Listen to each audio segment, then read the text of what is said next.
os 6 estágios, né, que fazem parte do ciclo inevitável do medo, um estágio complementa o outro, são: o estágio 1 é a aprendizagem. A aprendizagem é o primeiro contato que você tem com o medo, ou seja, é o estágio onde você aprende a reconhecer o que é perigoso e o que é ameaçador para a sua vida. Tanto é que é por isso que você vai sentir medo quando você tiver contato com aquele estímulo, com aquilo que gera um medo e desperta um medo em você. Então você aprende a ter medo, e hoje eu vou falar com você sobre isso. 3 formas que você aprende a sentir medo. O estágio 2, quando você passa pelo estágio 1, beleza, aprendi a sentir medo. Depois você vai para o estágio 2. O estágio 2 é memória. Se você aprendeu a sentir medo, esse aprendizado que você teve vai ser guardado e armazenado em algum lugar dentro de você. E esse lugar a gente chama de memória. A memória fica armazenada, né? Tem 3 tipos de memória. E a memória fica guardada ali todos os episódios passados. É lógico, tem episódios que marcam mais, tem episódios que marcam menos, mas experiências de medo normalmente são experiências que ficam muito bem guardadas na nossa memória, porque está 100% voltado com a nossa sobrevivência.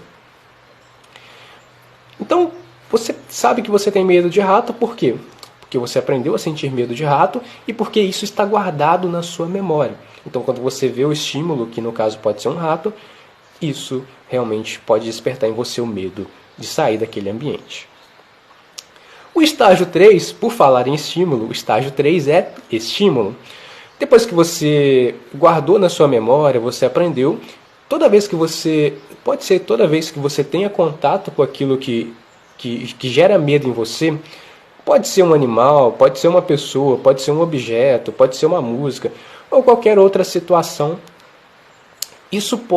Qualquer tipo de situação, pessoa, animal e por aí vai, objeto, isso pode ser denominado um estímulo. E esse estímulo é o que desperta em você uma emoção, no caso, a emoção do medo.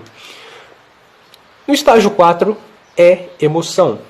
Primeiro você tem um estímulo, que é o estágio 3, e depois desse estímulo, desse contato com aquilo que pode despertar em você o medo, a gente vai para o estágio 4, que é a emoção. No caso, a emoção do medo.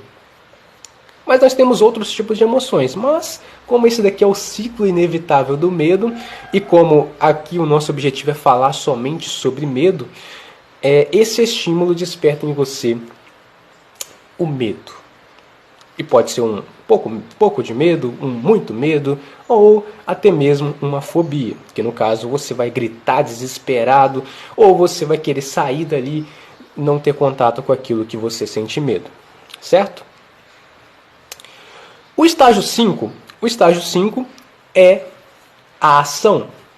Quando você realmente passa pelo estágio 4, que é a emoção, você tem contato com aquilo que você tem medo, né? O medo começa a se manifestar em você fisiologicamente, né? É isso que uma emoção faz.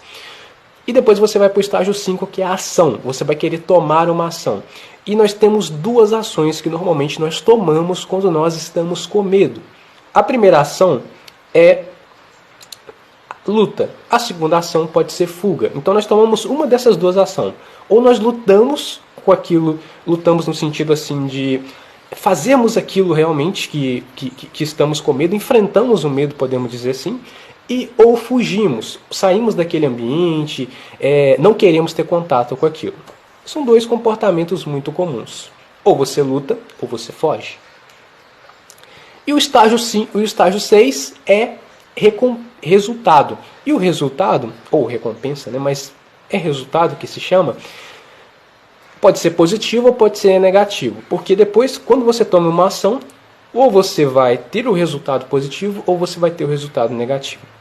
E o resultado positivo e o que é resultado negativo pode variar do que é importante para você. Que no caso é você alcançar aquele objetivo, aquele ideal, aquela meta e por aí vai.